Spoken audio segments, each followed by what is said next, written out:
A very good day to you. This is Off the Shelf. I am David Batsoffen, and I'm joined today by the erudite Dr. Alan Zimbler, and we're going to be chatting about his book, Kalahari Diaries, Impressions of a Desert People. Alan, good afternoon and welcome to you. Good afternoon, David, and thank you for having me. Thank you very much for joining. I know it's been a long flight. I'm sure you're glad to be in South Africa. It's been a long flight from England, and it's freezing cold there at the moment. Well, actually, I've just come from Namibia, Ah, um, where I've been up north. That was a long drive of 12 hours to get ah. up north Oh, and wow. back. Okay. So, yeah, it's been a long journey, but the flight was last week. Well, that's great. My question about the book, why? Why at this point in your career? I mean, you've got a master's, you've got PhDs, you've got all sorts of letters behind your name, and now you sort of turn your academic world on its head and you head off to Namibia and the desert and the sand people. That's a good question, David. I suppose the why boils down to some two words, my wife. And let me explain. This is the book we're Because talking about, people. And in case you don't know, it's published by Paul Holberton Publishing. And kudos to them for getting this out. Well, So, kudos to them for making a beautiful book. indeed, it is. We'll get into that in a moment. You were talking about your wife. So, David, I had the great privilege from 1975 for the next 15 years of traveling into the Kalahari Desert of Botswana with a wonderful gentleman, late gentleman called Isak Barnard, who became strangely, unexpectedly my mentor. Right. Him from the Western Transvaal and me teaching at Wits University, so you can't even make it up. Likely. Uh, yeah, and what I did, I didn't pretend to be a scientist or a social scientist or a psychologist. I wanted to meet the Bushmen, and there's a long story Right. behind that, but I wanted to meet the Bushmen. And what actually happened was I I was astounded when I arrived in the Kalahari, 500 kilometers by road from Johannesburg.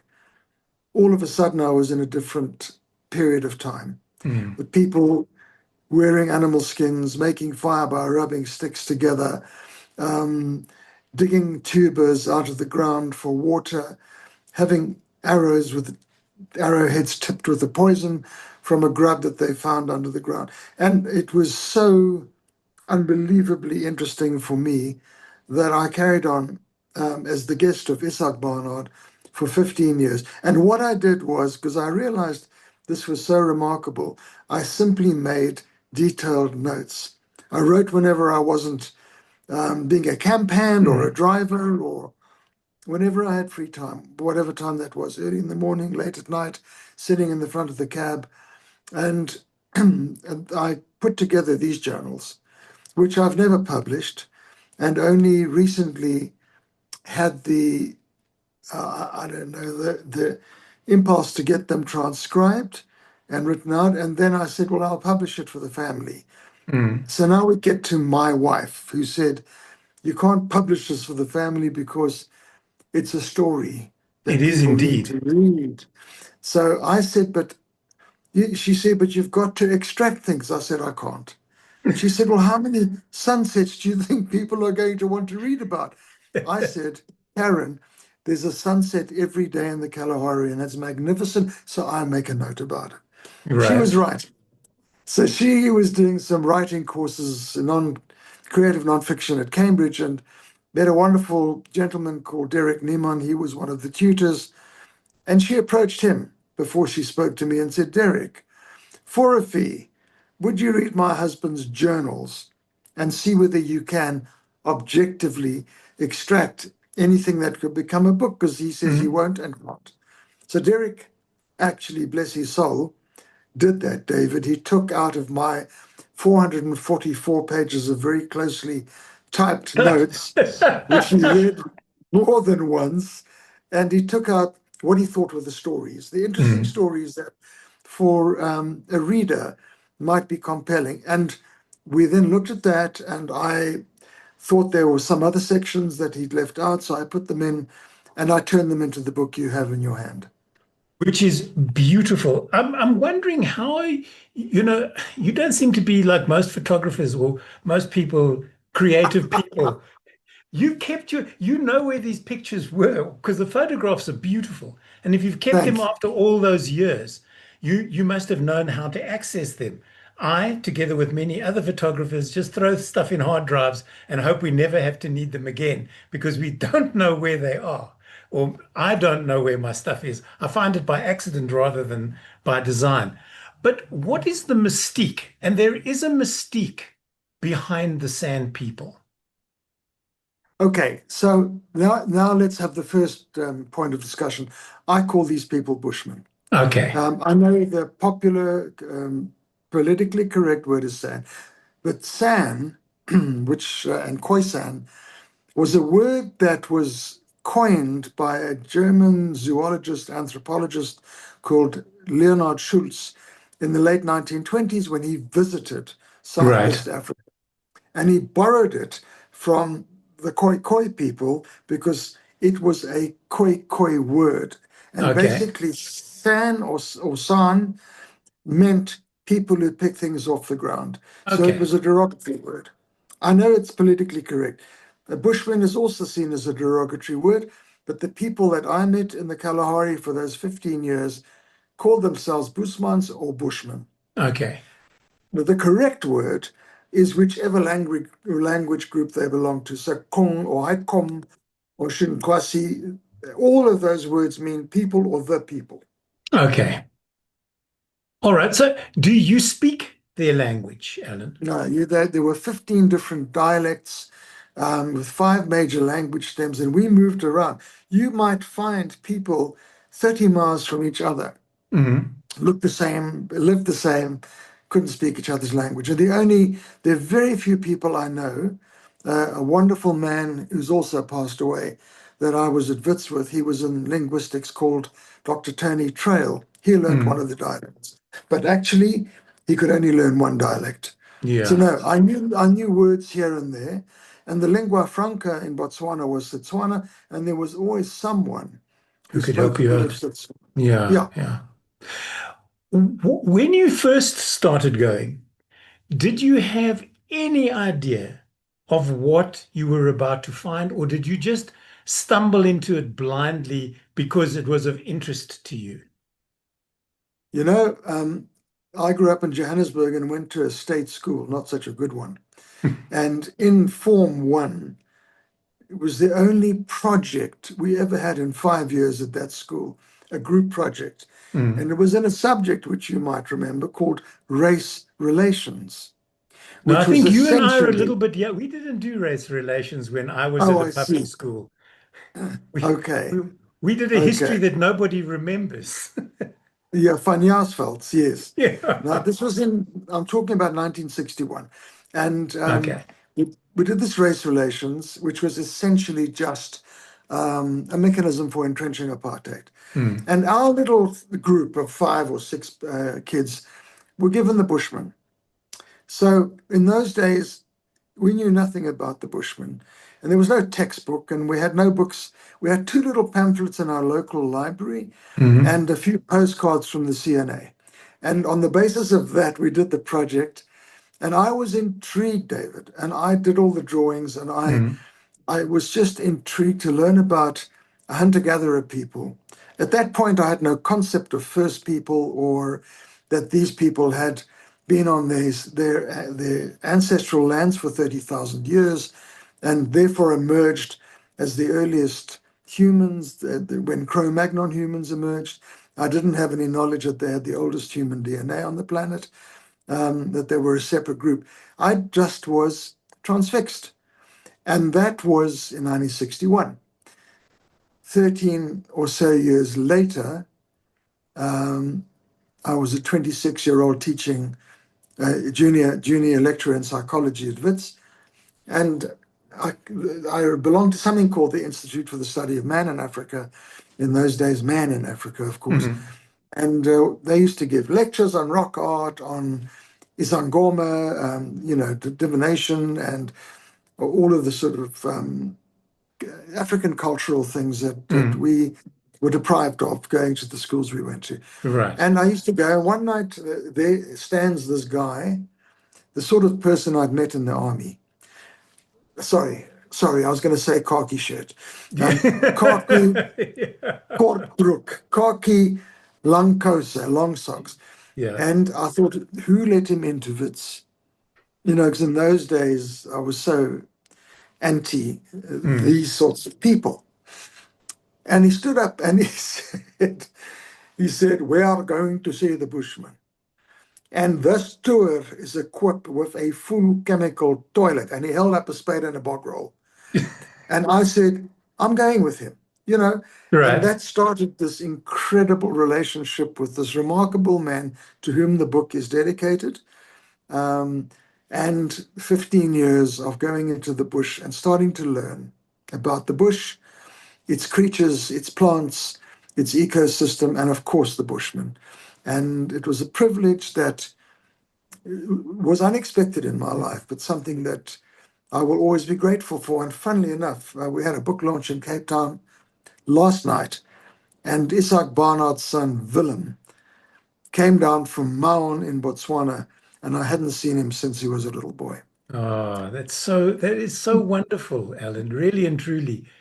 Yeah. Did he remember you at all? Oh, yes. Oh, Ah, absolutely. And in well, fact, he otherwise he told me wouldn't have.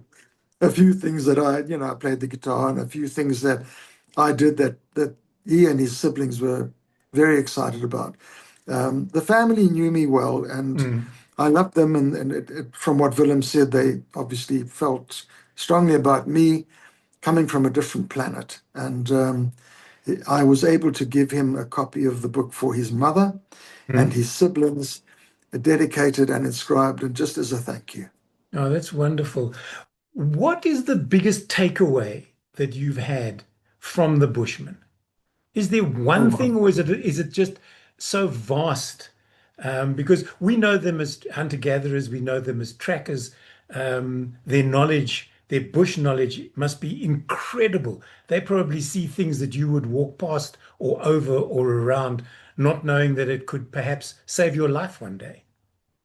Well, you ask a very interesting question, David. Willem said last night there's a book that his father and he were working on, Mm. which was a book on the medicinal plants in the Kalahari. And actually, there was supposed to be about 60 to 80 medicinal plants. They did some research which found that the Bushmen could identify 800 plants in the Kalahari that That's had some fascinating. kind of 800. So Yeah. one of the No, most amazing, sorry, they've delivered your laundry and left. Don't worry. oh, I was wondering, yeah, yeah, that's exactly what happened. No, it's exactly. Um, Listen, we watch. It's all part of this experience. So 800 plants. I mean, they're yeah, pharmacists who probably don't know yeah, the medicinal properties of 800 plants. no. So you asked what's the most, the one really profound learning. And Mm. when Isak took me into the Kalahari, as he takes other people, and he said, the first thing you have to do is you have to learn how to see. Because you look at this Kalahari, I'm sorry, this is how he spoke. It's all right. His children and grandchildren were in hysterics last night because they said, how did you get him off so well? So I said, 15 he years of said, being with him. yeah, you have to learn how to see. He said, these plants that you look at, this is not, you have to see them as people. And this idea of plants as people is in the book, Right.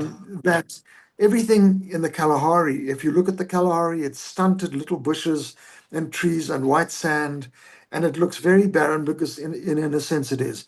It's a very ancient desert. But under the level of the ground, the tubers, the bulbs, the roots, the animals, the insects all live there.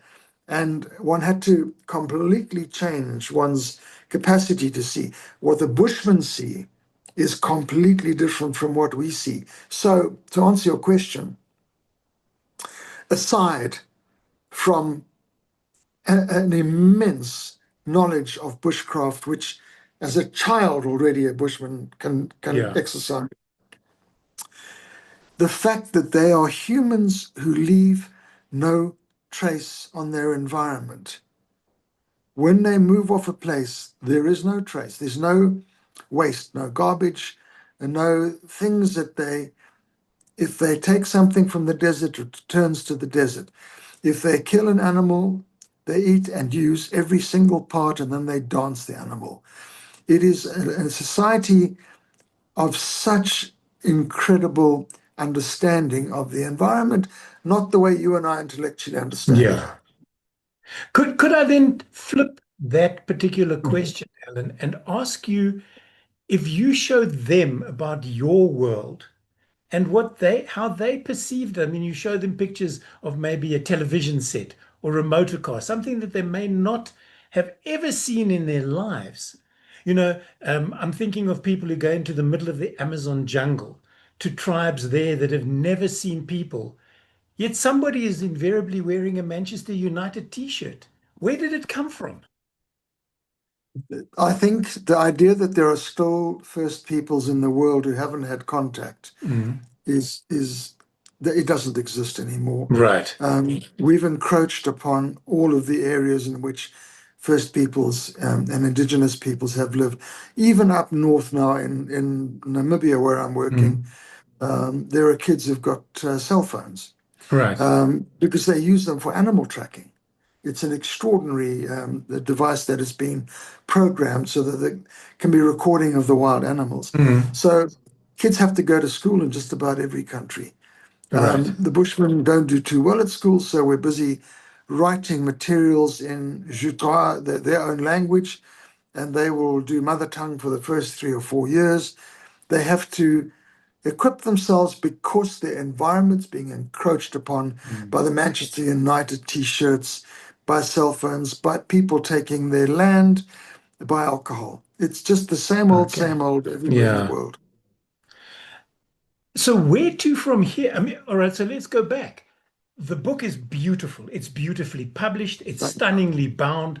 It's something that would sit proudly in a university or on a bookshelf for regular people in inverted commas to yeah, take home and to learn about a people that we know nothing about. As you say, a CNA postcard when we were teenagers, or if you're involved in the bush, you hear about people who are training with the Bushmen to become trackers because they're exceedingly good at that. But there yeah. are no Bushmen bankers, there are no Bushmen accountants that we're aware of. And and this is one of the few that crosses the, how can I put this, the academic divide and brings this into our homes as stories about people who are like us, but not like us. But not like us. That's a very nice way of saying it. I have not written these stories as an academic, and I am pointedly not an anthropologist, as I say Mm. in the book. Um, it is a set of stories, and the first person to read my book was I have a 10-year-old grandson who's not that communicative. Let's Okay, just say he'd rather be in a book than talk to or greet anyone who walks in fair on him. enough. He grabbed this from my daughter. I gave her a copy and apparently then went to his room and sat ensconced in the book. And the next time I was visiting my grandchildren, I was out in the garden and he walked past me and said, "I'm impressed with your book, Grandpa," and walked on. That was it. And that, So for from what you've just 10-year-olds, told me, that little bit you've just shared is a huge compliment. that was the best compliment. And the other one was the one preface is written by a Bushman Kong woman who is called Kaleni Fernando. I said, where did Fernando come from? Mm. Her father worked with the SADF during the liberation struggle in Namibia. Therefore, he was up in Angola. Therefore, someone gave him a name, Fernando, and Okay. that's her surname. Kaleni is just completing her law degree through the University of Tanzania. So here is a Bushman person Okay. who has achieved something very, very, very few. But to my total delight, last night, Willem Barnard Isaac's son who is also a pilot, says there is up in Botswana a Bushman commercial pilot. So this is a new chapter. It must be very weird for people when he walks onto the plane and he's not, and I'm assuming he's not going to fly in animal skins. He's going to fly in a No, uniform. no, no, no. You Could know, be he, could be a lot of fun. Is yes. there I mean, is there one story in the book, Alan, that sticks out for you? That if I woke you up in the middle of the night and said to you, quickly tell me your favorite story from Kalahari Diaries, that would be your go-to. okay, so there is a little section on Bushman stories, Mm. but I think the one chapter is called Loose Boy. And Loose Boy is a Mukhalahadi. The Bakhalahadi people are the people of the Kalahari, which means the place that dried up a long time ago. They're lower on the Botswana hierarchy, but Mm. they're higher up than just one group, the Bushmen. So this guy came along on one of our expeditions as a translator because he speaks Setswana, and he was lording it over the Bushmen in a way that was, I got Mm. very irritated because all of a sudden he was a big deal. And what transpired was remarkable. And it goes to the heart of this culture. They didn't get irritated with him, they didn't start fighting with him. What they did one night is they were dancing and they said to him, "We need to throw the bones for you." And they threw the bones and they said to him, "You've someone has sent poison against you." This black person went white. I mean white. He was Yeah. from all lording it over them. He was on the ground writhing with illness, Mm. absolutely ill. And then they cured him. Stop the lording very quickly, I should imagine. Stopped the lording. He was grateful. They had hands on him. They gently cared for him as he sort of came out of this. They cured him in so many ways, and I thought how fundamentally sophisticated and profound. This is a Mm. so-called prehistoric culture, quote unquote, and yet how refined, how sensitive, and how profound. They didn't have to fight with loose boys. Yeah. It's a terrible name someone gave him. They just gently cured him for the rest of the expedition. Mm. He was the sort of lovely person that I think he probably was. That's wonderful. What is your commitment to them currently? I mean, I take it Okay. they're aware of the books. I know that you've got books in a library, thousands of books, if my research is correct. I don't do a lot of research, but it says here some 8,000 works on the Bushmen Yes. that you Yes. are donating to Magdalena College in Cambridge. Well, let's put it this way. And I know you read it as Magdalene, but they of course are British, so they pronounce it Maudlin. You know, It's like Chumley like the from the yes, chimpanzee, yes, Cholmondeley. that's right, Cholmondeley. Maudlin has been messing around for quite some time. I've promised it to them Mm. because they made Nelson Mandela an honorary fellow, and they have a chair in African archaeology. But that is my intention, and if not to them, then one of the Oxbridge colleges. The Mm. reason being, they've been going for 700 years and they know how to look after these things. Good. When I could no longer go into the bush every year because of children and family and increasing work commitments, I started collecting the books. Mm. I wasn't traveling overseas, I was an academic, I wasn't, but I bought books, and this went on for 45 years. So the collection in London is probably a definitive collection on the Bushmen anywhere. And it's got film material, artifacts, which you will see photos of some of them in the back Yeah. of the book, and all of these books. And I was mad enough that if I read it, saw one page in a book on the Bushman. I bought the You bought book, the book. you know. Takes me back to the olden days of vinyl records. If I liked a song on an album, I bought the album and only listened to the Yes. one song. I never listened to the rest of the album. Yeah. Alan, the book is available already on at all Um, good, bad, and yes. indifferent bookshops? I'm not sure in South Africa, in Cape Town.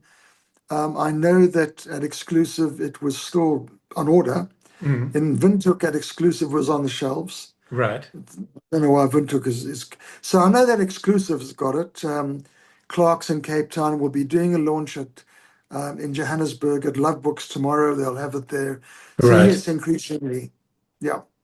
And are you the type of person, although your picture is not on the back of this book, but are you the type of person that would stand in exclusive books and go, "Oh, look, it's Kalahari Diaries by Alan Zimbler. I wonder what this one is like," and then look around to see, or the other one that I've been asking my authors that I chat with, like you, is do you go to the desk and go, excuse me, I'm looking for Kalahari Diaries by Alan Zimbler. I don't seem to see it on your shelves. Do you perhaps happen to have a copy in the storeroom? No, I don't like, but I did in Cape Town because I Yeah. knew we were doing the launch Yep. and that people might be looking for the book. So we were looking. I was with someone from Stellenbosch who is wanting to work with the Bushmen up north in Namibia that I'm working with, and um, and yeah, I didn't answer that question properly, but we went to Exclusive because I wanted to give him a copy, and Right. we couldn't find it on the shelf, so I felt obliged to go to the desk. And I said, "Do you have a book called Kalahari Diaries?" So Yeah. the guy looks it up. He says, "By Zimbler." I said, "Yeah, that's the one." He said, "It's on order." I said, "Thank you." He walked out. The book is called Kalahari Diaries, Impressions of a Desert People. If they are of any interest to you, the Bushmen that is, I suggest that you put this in your own stocking at the end of the year for whatever end of year celebration you are celebrating. Don't give it away.